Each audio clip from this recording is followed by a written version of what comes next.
Hi, welcome to the channel. My name's Andy. In this lesson I want to talk about the 12-bar blues based around the key of A, and we have three chords in a blues. We have an A of some sort, going to a D of some sort, going back to an A, and then to an E, to a D, to an A.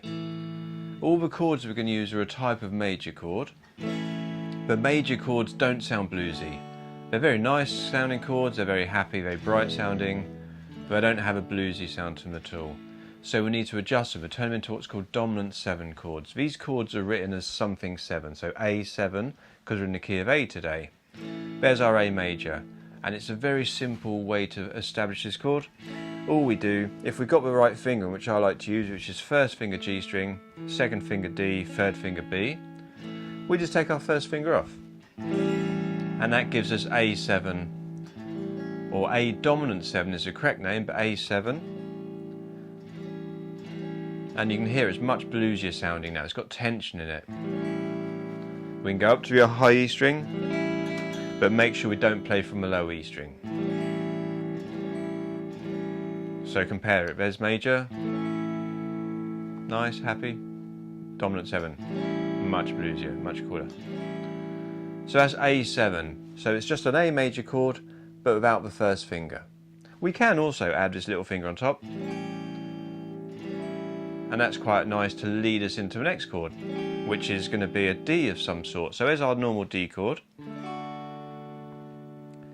and to turn that into a D7 chord, the note that's here under our third finger, we have to move to the first fret. So we can't do that just as simple as the A7 chord. We have to adjust our fingers. So put our first finger here, second finger G, third finger on the high E. And it's got that same tension, that same bluesy quality the other chord had.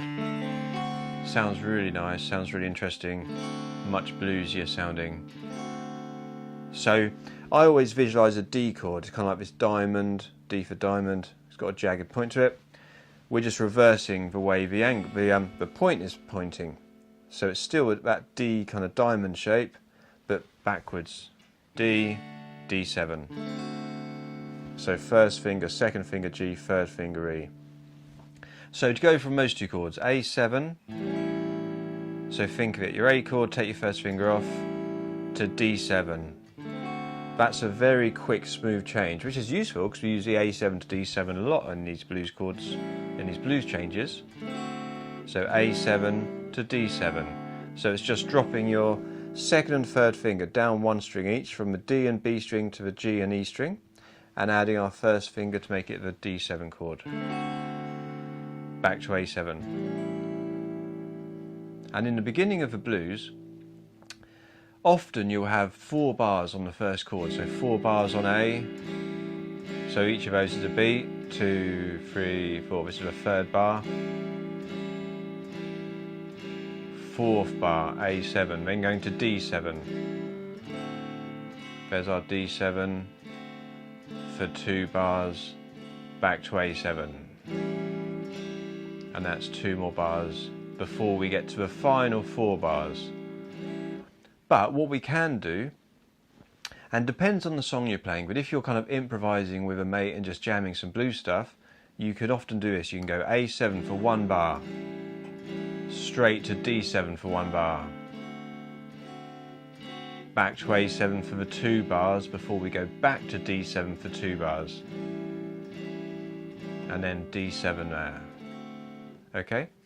So it can be 4 bars of A, 2 bars of D, 2 bars of A, that's the first 8 bars, or it can be 1 bar of A, 1 bar of D, 2 more bars of A, and then 2 bars of D before back to A for 2 bars. So it's much more interesting if we can move the chords a bit more regularly than just staying on one chord statically for a long time. So you get, this is the sound of moving quicker. You can have 1 bar of A to D, back to A. And then the 2 bars of D, back to A.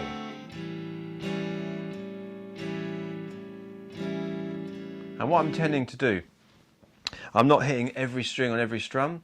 It's quite nice to separate and play a little bit of a alternating kind of between the bass and the top part of the chord, because if you just have big strums on every single one, it can sound a little bit heavy-handed and a little bit dense sounding.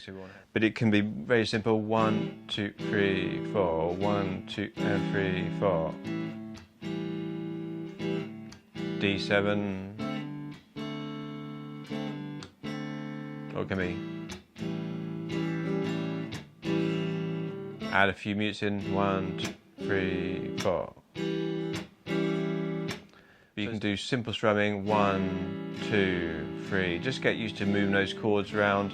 Don't worry too much about adding fancy strums in for now. Like I said, we can add a little finger to lead us into that D chord.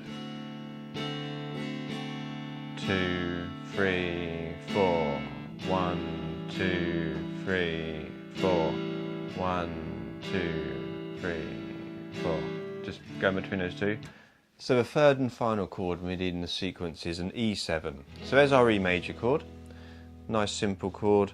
Take our third finger off, which is on the D string, and there's our E7 chord. It's got that bluesy quality again, very tense sounding.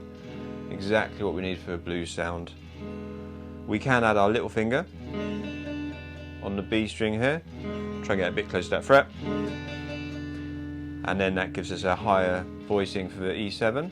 But whether you have this one on or not, you could just keep this E chord and add this little finger. Still gives you that seventh. It's a really nice bluesy sound.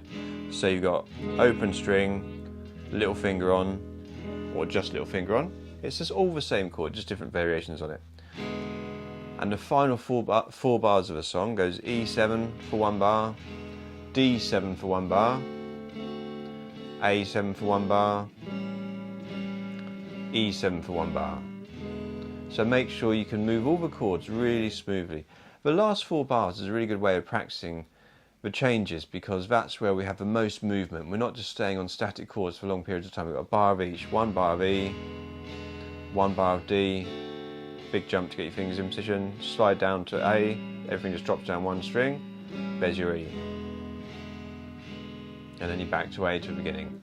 So you can just go around those last 4 bars, really practice getting those changes in nice and quickly and smoothly. These two are very similar, A and D, because it's just these 2 fingers stay in the same kind of shape, just moving between the strings. This finger comes on. But when you go like down to an E chord, this finger is kind of in position ready. This one doesn't have to move very far to get to that position. So they're quite easy to move around once you're familiar with the shapes.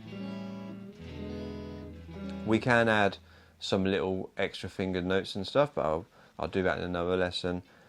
But one thing you can do to make the strumming more interesting, instead of strumming everything on the beat every single time, all 5, 4 or 6 strings, we can break it up by alternating kind of a bassier part and then a high part.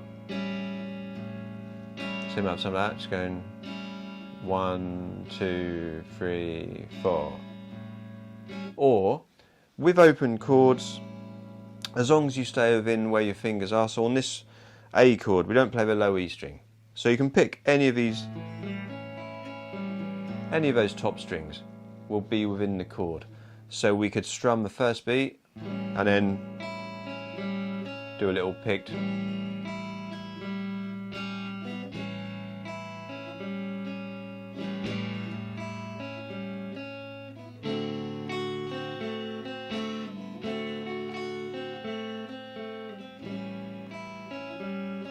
And it's good practice because, one, it makes sure that all the notes in the chord are present. You don't have any rattly notes, muted notes or dead notes.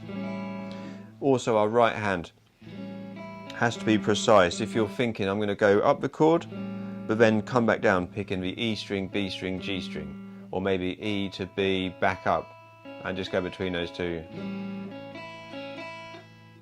Or you go down 3 and back up 1, E, B, G, back up to B.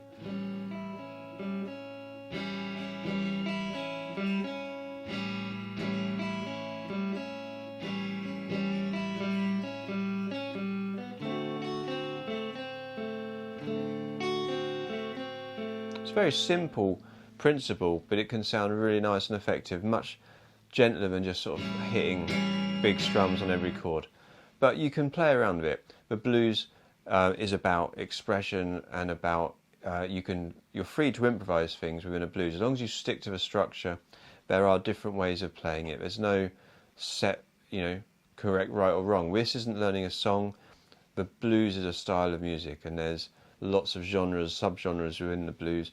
So listen to various artists such as B.B. King or Stevie Ray Vaughan. Some of my favourites, Eric Clapton.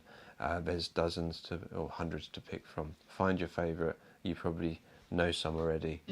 And listening is a great way of learning. If you know how it should sound, it's much easier. If you're familiar with that chord sequence, it's much easier to learn it if you already know how it sounds.